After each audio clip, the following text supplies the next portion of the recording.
Good morning, traders. It is Friday, February the 7th. Video's a little bit later this morning.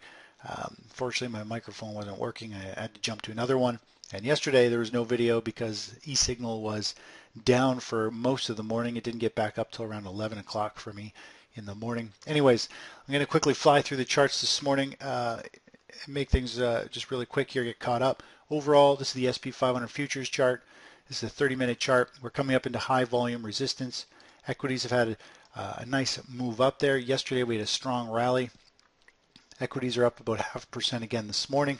We're coming into resistance. Yesterday the market showed 4-to-1 buyers, meaning everybody was running into the market and buying hand over fist more or less. And we are getting into resistance. I wouldn't be surprised if we get a short signal today on the market, and because we could easily see the SP 500 chop around here in a very large range. There's some good money to be made in a sideways chopping market as long as we get a nice move up today with sentiment showing that everybody is bullish. That's when we want to get short. Now, taking a quick look at natural gas. Here's the current situation with natural gas. We ended up having a nice reversal candle. Overall, I really wanted to get short somewhere in the upper third of this candle. There's the speed that natural gas moved yesterday, and of course the 3 times leverage ETF amplifies that even more. We ended up not really getting short till somewhere over here. Overall, it was a daily reversal candle, meaning that we'll get usually 2 or 3 more days of downward selling. We've had 2 days of selling here, and natural gas is down another 3% this morning. So we've got another about 9%, 12% in our favor this morning. We're going to be moving our stops to be more profitable, up about 5 or 10% from our entry price, so that if price does sharply reverse, we'll still make some decent return on the balance of our position. Now overall, we've got a key support zone here. If natural gas breaks this level, we're going to see it probably bombs away to the 440, 450 area. This is a key resistance zone right through these previous highs. There's high volume resistance through here, so that will be the next major level to the downside, and that will push our money, our position deep into the money, and we'll eventually just keep tightening our stops on every pivot high on the intraday chart until we choke it out. So the first bounce, boom, we're out, and we'll have pocketed a very nice percentage gain in a short period of time. Taking a look at precious metals. Silver still trading at resistance. This is gold. Gold's still trading at the monthly resistance. If we have a strong close in February for gold and silver, then I think we could really start to see money pile into it. I think if big investors will start to roll in. Overall, gold is trading slightly higher this morning. Silver is trading more or less flat, and we're still trading in the sideways range here. Looking at miners, really there hasn't been much changed in precious metals or miners for a couple weeks. Miners have got this possible cup and handle formation forming.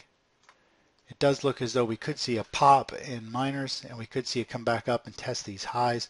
Overall, miners are starting to break out on the monthly chart. If they can hold up at this level or higher, I think we're going to see a lot of money pile in next month. And this is a fairly nice pattern. We may end up sticking our toe in the water here sooner than later, simply because on the monthly chart this is starting to break out, and we can put a relatively tight stop in place. We can put a stop somewhere down in this lower quadrant of a support zone. This will be a high volume support area, and we can put a stop down here, so if price starts to sell off, we'll get out. But overall, the monthly chart is starting to look bullish for miners, more so than precious physical metals.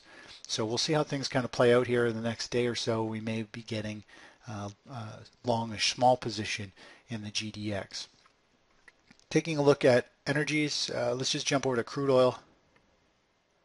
4-hour chart of crude oil. It's grinding its way up.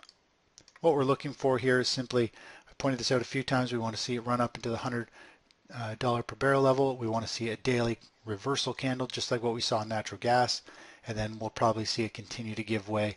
It's got potential all the way back down to these lower support trend lines.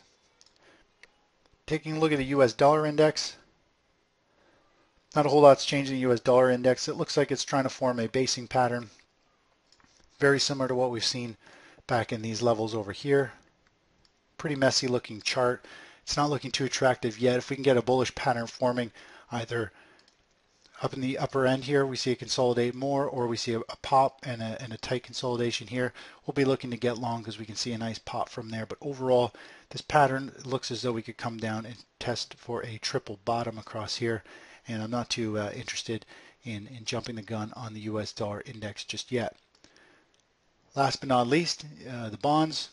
Bonds we've seen come up and test our key resistance zone over here. We've got this double bottom, this W formation, the stage one basing formation, I think, forming in bonds we've been talking about for months, letting this unfold. We've seen a nice pullback in bonds here the last couple of days, and it looks like they're about ready to bounce. We've got a nice key pivot zone right across here. If bonds do have a bounce, that means we're probably seeing the equities market sell off, and as money moves out of the stocks, we're going to see them move back into bonds. So our short play in the SP 500 that we could be getting into this morning at the open, or sometime today, if we do get that and the market starts to sell off in the next couple of days, we're probably going to see bonds move back up to this resistance zone. Anyways, that's it for this morning. Talk to you in a bit. Bye-bye.